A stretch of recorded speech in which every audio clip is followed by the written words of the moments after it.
गीता का पहला उपदेश है कि जो चला गया है कभी उसका दुख मत करो और जो आने वाला है उसकी बिल्कुल भी चिंता मत करो।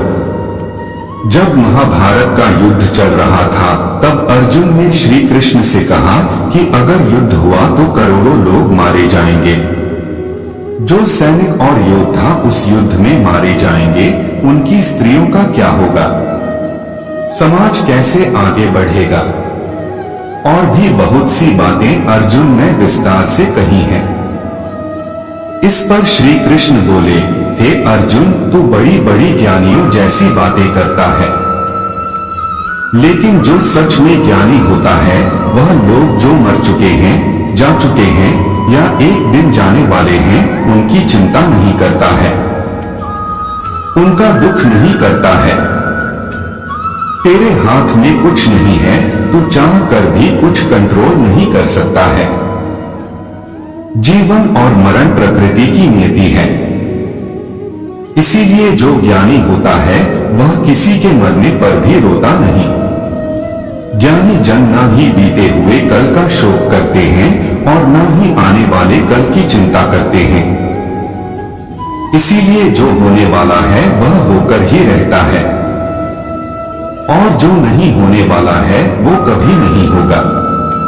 ऐसा निश्चय जिसको समझ में आ जाता है, जिसकी बुद्धि में आ जाता है, उसे कभी कोई चिंता नहीं सताती, कोई दुख नहीं सताता। हमारे सारे दुखों का कारण ही यही है। या तो हम जो वक्त गुजर चुका है उसे सोचकर परेशान होते रहते हैं या भविष्य की चिंता कर करके खुद को बीमार कर लेते हैं। गीता का ज्ञान हमें सिखाता है कि ना तो हम बीता हुआ कल बदल सकते हैं और ना ही आने वाले कल पर कंट्रोल कर सकते हैं। हमारे हाथ में सिर्फ वर्तमान है, आज का ही पल है। हमारा 99% तनाव और चिंताएं भूतकाल और भविष्य काल के बारे में सोचते रहने से ही होता है। हम हमेशा उसी में ही जीते रहते हैं मगर वर्तमान में नहीं जीते, इस पल को कभी नहीं जीते। जब आप वर्तमान का पूरा आनंद लेना सीख जाओगे तभी आपके जीवन से तनाव खत्म होगी, चिंता दूर हो जाएंगी। वर्तमान में जीना एक बहुत बड़ी उपलब्धि है। हमारे हाथ में भी सिर्फ आज का ही पल है। हमें जो भी करना है आज ही करना है। कभी यह सोचकर समय नष्ट नहीं करना चाहिए कि अभी मेरे पास बहुत समय बचा है। एक गुरुजी ने अपने एक शिष्य को एक पारस का पत्थर दिया और वह शिष्य बहुत आलसी का हर काम को कल पर टाल देता था। तो गुरुजी ने उससे कहा कि मैं तुझे पारस का पत्थर दे रहा हूं, इस पत्थर से जब तू लोहे को भी स्पर्श कराएगा तो वो लोहा स्वर्ण बन जाएगा, सोना बन जाएगा। और यह पारस पत्थर मैं तुझे 1 महीने के लिए दे रहा हूं। जब 1 महीना समाप्त हो जाएगा तब यह पारस पत्थर मैं तुझसे वापस ले लूंगा। जब तक तू इस पत्थर को अपने पास ही रख। गुरुजी का वह शिष्य बाजार में लोहा खरीदने के लिए गया। बाजार में उसे लोहे का रेट बहुत महंगा लगा। उसने सोचा थोड़े दिन रुककर ले लूंगा, जब लोहे का रेट कम हो जाएगा। उसकी बुद्धि में यह नहीं आया कि इस लोहे को सोना बनाकर मैं बहुत अधिक धन कमा सकता हूं। उसके मन की सुस्ती, उसके मन की आलस की वजह से उसने आज के काम को कल पर डाल दिया। ऐसा करते करते पूरा महीना समाप्त हो गया। अब गुरुजी उस शिष्य के पास आ पहुंचे और पूछा कि बताओ कितना सोना बनाया। शिष्य बोला कि मैंने तो अभी सोना बनाना शुरू भी नहीं किया। गुरुजी ने बोला मुझे वह मेरा पारस पत्थर वापस चाहिए। शिष्य बोला अभी नहीं, मुझे थोड़ा वक्त दीजिए, मैं थोड़ा सोना बनाना चाहता हूं। गुरुजी ने कहा यह पारस पत्थर पूरा 1 महीना तेरे पास था पर तू कुछ नहीं कर पाया, लेकिन अब समय समाप्त हो चुका है। ऐसे कि हमारा जीवन है, हमारी जिंदगी है और यह समय ही पारस पत्थर है। हम समय के एक एक पल से अपने जीवन को सोना बना सकते हैं, लेकिन हमें यह लगता है कि हमारे पास बहुत समय बचा है, दिन जिंदगी को जी लेंगे। एक दिन जिंदगी में खुश हो जाएंगे, लेकिन वह दिन कभी नहीं आता और हम जिंदगी भर भागते रहते हैं, चिंता करते रहते हैं, दुखी होते रहते हैं, लेकिन जिंदगी को जीना सब भूल जाते हैं। इसलिए गीता का ज्ञान हमें यह सिखाता है कि आप आज में जीना सीखो, इस पल में जीना सीखो। श्रीमद् भगवद गीता का दूसरा उपदेश यही है कि कोई अगर आपका अपना है या कोई आपसे बड़ा है तो उसका अपने प्रति गलत व्यवहार कभी भी सहन नहीं करना चाहिए। यह गीता का उपदेश हमारी जिंदगी से भी जुड़ा है। हम अपने मन की अधिकतर तकलीफों को यह सोचकर जिंदगी भर सहते हैं, यह तो मेरा अपना है, यह तो मेरा बड़ा है, इसको हम कैसे कुछ कह सकते हैं। हम अगर नहीं सहेंगे, कुछ कह देंगे तो हमारे रिश्ते ही खराब हो जाएंगे, हमारे रिश्ते ही समाप्त हो जाएंगे। पर सोचने की बात यह है कि उस व्यक्ति को आप अपना कैसे मान सकते हैं जो आपकी तकलीफों की वजह हो। अपना तो वह होता है जो हमारी तकलीफ को दूर कर दे। गीता का किसी को भी खुद पर जुल्म मत करने दो, क्योंकि आप जितना सहेंगे लोग आपको उतना ही और सहने के लिए मजबूर करेंगे। गीता का पहला अध्याय अर्जुन निषाद योग और दूसरा अध्याय जिसका नाम सांख्य योग है, उसके आरंभ में अर्जुन ने कृष्ण के आगे अपना दुख प्रकट किया है। हे केशव, मैं कौरवों से कैसे युद्ध कर सकता हूँ? यह सब तो मेरे अपने ही हैं। मैं कैसे भीष्म पितामह और द्रोणाचार्य से युद्ध करूंगा, क्योंकि वह दोनों मेरे पूजनीय हैं। इसलिए इन गुरुजनों को मारने से तो अच्छा है कि मैं भिक्षा के अन्न को खाकर अपने जीवन का गुजारा करूं। और जिन कौरवों से मैं युद्ध करने जा रहा हूं, वह धृतराष्ट्र के पुत्र मेरे भाई ही हैं, मेरे अपने ही हैं। इन सबको मारने से अच्छा है कि मैं सन्यासी बन जाऊं। श्री कृष्ण ने अर्जुन से कहा कि यहाँ कौन अपना है और कौन पराया है। जो अधर्म करता है उसके साथ युद्ध करना तुझे मोक्ष और मुक्ति देगा। तो अपने इस मन के भाव को त्याग दे, नहीं तो सारा जग तेरी निंदा ही करेगा, तुझे डरपोक कहेगा। बात अपने पराये की नहीं है, बात धर्म और अधर्म की है, बात सही और गलत की है। तो गलत को सहेगा, उसका अंत नहीं करेगा, तो गलत करने वाले को और बल मिलेगा, वह और भी गलत करेगा। इसीलिए मन के मोह को त्याग करके तू युद्ध कर। एक और कहानी भी है। जब अर्जुन के पुत्र अभिमन्यु की युद्ध में मृत्यु हो जाती है, तब अर्जुन बहुत दुखी होता है, रोने लगता है।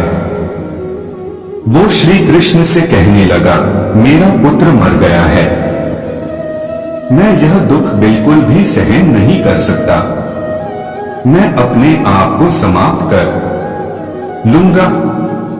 फिर भगवान श्री कृष्ण उसे आत्माओं के लोक में लेकर गए, जहां अभिमन्यु आनंद से बैठा हुआ था। क्योंकि उसने सत्योचित व्यवहार किया था, इसलिए उसे उत्तम पद प्राप्त हुआ। जब अर्जुन अभिमन्यु के पास रोते रोते गया तो अपने पुत्र को देखकर बहुत प्रसन्न हुआ।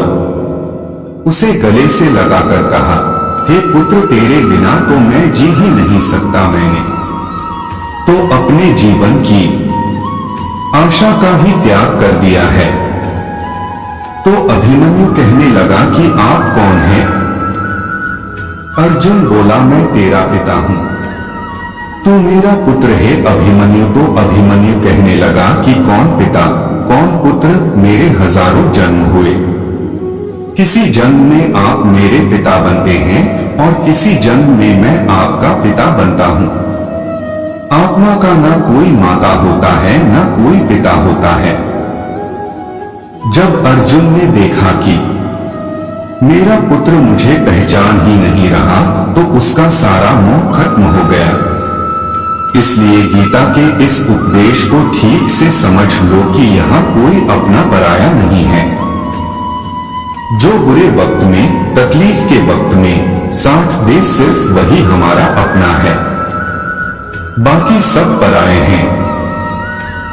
गीता का तीसरा उपदेश यह कि मौत से डरना बिल्कुल व्यर्थ है। श्री कृष्ण ने गीता में कहा है कि यह संसार मृत्यु लोक है। जिसका भी जन्म हुआ है वह एक दिन जरूर मर जाएगा। जिसका आरंभ हुआ है उसका अंत अवश्य होगा। हम इसे रोक नहीं सकते हैं। जैसे हम रोज कपड़े बदलते हैं वैसे ही हमारी आत्मा नया शरीर धारण करती है। मृत्यु सिर्फ इस जीवन का एक नया आरंभ है, इस जीवन का अंत नहीं है। आत्मा कभी नहीं मर सकती और ना ही इसे कोई मार सकता है। लेकिन मौत का डर मनुष्य को सबसे ज्यादा लगा रहता है। मौत का दुख भी इंसान को सबसे ज्यादा होता है। एक पेड़ में दो पक्षियों का एक जोड़ा रहता था। दोनों को एक दूसरे से बहुत प्रेम था। उन्होंने साथ जीने मरने की कस्में खाई थी। एक दिन वहां एक शिकारी आया और तीर चलाकर वहां बैठे मादा पक्षी को मार दिया। तो वह अकेला नर पक्षी रोने लगा कि मैं तुम्हारे बिना कैसे जी पाऊंगा। तुम्हारी जगह मेरी मृत्यु आ जाती, मेरा जीवन तुमको मिल जाता। रो रो कर वो बहुत विलाप करने लगा। इतने नहीं, वो शिकारी दूसरा तीर चलाया और उस पक्षी को भी मार दिया। गीता में यह कहानी हमारी ही है। हम भी रोते रहते हैं जब कोई मरता है तो क्योंकि हमें यह नहीं पता कि एक ना एक दिन हमारे जीवन में समाप्त हो जाएगा। हम भी उसी मृत्यु के पेड़ पर ही बैठे हैं। लेकिन शरीर का मिटना हमारा अंत नहीं है। श्री कृष्ण ने अर्जुन से कहा कि हे अर्जुन, तेरे और मेरे अनंत जन्म हुए हैं, तुझे कुछ भी याद नहीं है, लेकिन मुझे सब याद है। जो व्यक्ति इस सत्य को समझ ले कि मैं यहाँ इस संसार में कुछ समय के लिए आया हूँ, इसकी जिंदगी के सारे झगड़े, सारे दुख, सारी चिंताएं समाप्त हो जाएंगी। जब इस संसार से जाना ही है तो दुख किस बात का। पहले के जमाने में साधु महात्मा लोग पैदल यात्रा करते थे। यात्रा करते करते वो एक नगर में पहुंचे। वह महात्मा बहुत थक चुके थे। उस नगर में उन्होंने एक महल देखा और उस महल में जाकर विश्राम करने का सोचा और वह उस महल में जाकर सो गए। जब उस महल में वहां का राजा पहुंचा तो अपने पलंग पर उस साधु को सोता हुआ देखकर बहुत हैरान रह गया।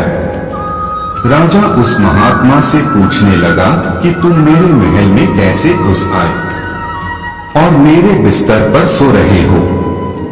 महात्मा कहने लगा कि यह तुम्हारा महल है, मुझे तो लगा कि यह धर्मशाला है। राजा ने कहा कि आपको मेरा महल धर्मशाला कैसे लगा। महात्मा ने राजा से प्रश्न किया कि तुमसे पहले इस महल में कौन रहता था। तो राजा बोला कि मुझसे पहले मेरे पिता यहाँ रहते थे और उससे पहले मेरे दादाजी यहाँ पर रहते थे। महात्मा ने सिर्फ प्रश्न किया कि क्या तुम इस महल में हमेशा रहोगे या तुम्हारे बाद कोई और रहेगा। राजा ने कहा कि मेरे बाद मेरा पुत्र इस महल में रहेगा। महात्मा ने राजा से कहा कि जिस जगह पर रहने वाले बार बार बदल जाते हैं उसे घर कैसे कह सकते हैं? वह तो धर्मशाला ही है, इसीलिए तेरे महल को धर्मशाला समझकर मैं इसमें रात बिताने के लिए आ गया। धर्मशाला जान जग को, यहाँ सब मेहमान है। मोह इससे मत करो, सब स्वप्न का सामान है। अगर हम इस बात को समझ ले कि हम यहाँ कुछ समय के लिए आए हैं, आनंद के लिए आए हैं, खुश रहने के लिए आए हैं, तो हमारे सारे दुख समाप्त हो जाएंगे। जब हम अपना मोह यहाँ जमा लेते हैं, अपना दावा यहाँ जमा लेते हैं कि यह मेरा है, इसे मैं छोड़ नहीं सकता, इसके बिना मैं जी नहीं सकता, तो हमारा जीवन दुखों से भर। गीता का चौथा उपदेश, मन और विचारों को कंट्रोल किए बिना जीवन में कभी शांति और सुख मिलने वाला ही नहीं है। अर्जुन ने श्री कृष्ण से कहा कि मेरा मन सही गलत सब कुछ जानता है, फिर भी मेरे विचार और मेरा मन मुझसे कंट्रोल नहीं होता। मैं जो करना चाहता हूँ वह कर नहीं पाता, और जो नहीं करना चाहता हूँ वह मेरा मन मुझसे जबरदस्ती करवा लेता है। इसीलिए मैं बेचैन हो गया हूँ, मुझे शांति प्राप्त नहीं हो रही। श्री कृष्ण ने अर्जुन से कहा, इसके लिए तुझे अपने मन और विचारों से डिटैच होकर अपने मन और विचारों को सही दिशा में ले जाने की प्रैक्टिस करनी होगी, अभ्यास करना होगा, और यह एक दिन का काम नहीं है। जब तक तू अपने मन और विचारों की गुलामी का त्याग नहीं करता, तब तक तुझे कभी शांति नहीं मिलेगी। एक राजा था, वह बहुत बेचैन और परेशान रहता था। एक दिन वह अपने गुरुजी के पास आया और उनसे कहने लगा कि मेरा मन बहुत बेचैन है, मैं बहुत परेशान हूं, मैंने पूरे संसार को जीत लिया है, सब कुछ है मेरे पास, पर मैं खुश नहीं हूं, मेरे मन में सुकून नहीं है, शांति नहीं है। तो गुरुजी ने राजा से कहा कि तुम्हारे नजर में अगर कोई ऐसा व्यक्ति है जिसने सुकून को प्राप्त कर लिया है, शांति को प्राप्त कर लिया है, तुम उसका एक बार कुर्ता पहन लो, तुम्हारे जीवन में भी शांति आ जाएगी। राजा बहुत प्रसन्न हो गया कि यह तो बहुत आसान काम है। वह अपनी राजमहल में आया और राज्यसभा में वह सबसे कहने लगा कि आप लोगों वैसे जो भी शांत हो गया हो, जिसे सुकून मिल गया हो, वह अपना कुर्ता मुझे दे दे, बदले में जितना भी धन मांगेगा मैं उसे दे दूंगा। सब लोग एक दूसरे का मुंह देखने लगे। पैसों का लालच आया, लेकिन सबको एक दूसरे की सच्चाई पता थी कि किसी की जिंदगी में भी शांति और सुकून नहीं था। सब अपना सर झुकाकर वहां पर खड़े हो गए। फिर उस राजा ने पूरे नगर में ढिंढोरा पीटा दिया कि जिसे भी शांति प्राप्त हो चुकी हो, सुकून प्राप्त हो चुका हो, वह मेरे पास आकर अपना कुर्ता दे दे। वह जितना कहेगा उसे उतना ही धन दे दिया जाएगा। लेकिन एक भी व्यक्ति ऐसा नहीं मिला जिसे शांति प्राप्त हो चुकी हो। वास्तविकता में जब कोई मरता है तब हम कहते हैं कि वह फला व्यक्ति आज शांत हो गया। किसी जिंदा इंसान के लिए नहीं सुना कि एक जीता जागता इंसान शांत हो गया है। राजा के सैनिक पूरे शहर में ढूंढते फिरे। एक पेड़ के नीचे एक महात्मा तपस्या करता दिखा, उनके चेहरे पर शांति थी, सुकून था। सैनिक उस महात्मा के पास आकर पूछने लगे कि क्या आपने शांति प्राप्त कर ली है, सुकून प्राप्त कर लिया है? महात्मा ने कहा, मैं पूरी तरह से शांत हूं। वह सैनिक उसे राजा के पास ले आए। राजा ने इस महात्मा से प्रश्न किया कि क्या आपको शांति और सुकून प्राप्त हो चुके हैं?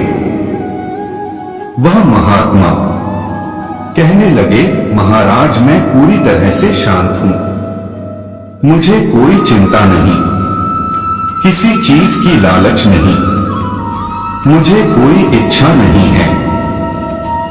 राजा जी बहुत प्रसन्न हो गए कि आखिर वह व्यक्ति मिल ही गया जिसे शांति प्राप्त हो चुकी है, जिसे सुकून प्राप्त हो चुका है। राजा उस महात्मा से कहने लगे, महात्मा आप अपना कुर्ता कृपया करके मुझे दे दीजिए, बदले में आप जो मांगेंगे मैं आपको दे दूंगा। वह महात्मा कहने लगे, महाराज सुकून और शांति को मुझे मिल चुकी है, लेकिन क्या करूं, मेरे पास कुर्ता ही नहीं है पहनने के लिए जो मैं आपको दे सकूं। जब राजा ने उस महात्मा की यह बात सुनी कि इस महात्मा के पास कुर्ता भी नहीं है पहनने के लिए, इसके बाद ही यह महात्मा बिल्कुल शांत है, उसके जीवन में सुकून है। और मैं सारी जिंदगी धन को जोड़ने में लगा रहा, लेकिन मुझे शांति नहीं मिली, सुकून नहीं मिला, क्योंकि शांति और सुकून बाहर की चीज नहीं है, हमारे भीतर की चीज है। इसलिए जब तक कोई व्यक्ति अपने मन और विचारों को कंट्रोल नहीं करता, तब तक उसके जीवन में सुकून और शांति नहीं आती। और गीता का उपदेश हमें यही सिखाता है कि शांति चाहिए तो मन को शांत करना सीखो।